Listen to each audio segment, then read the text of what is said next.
আজ আমরা শুনব চিতপুরের চিত্তেশ্বরী দুর্গা মন্দিরের কাহিনী।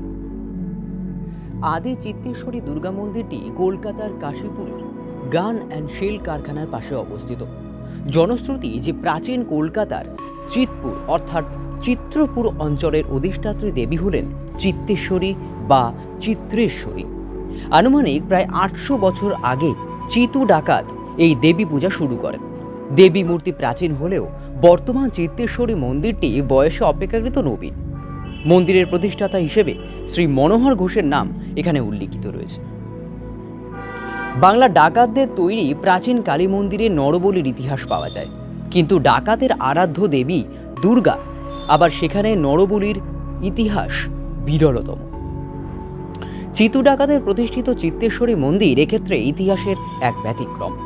ঐতিহাসিকদের মতে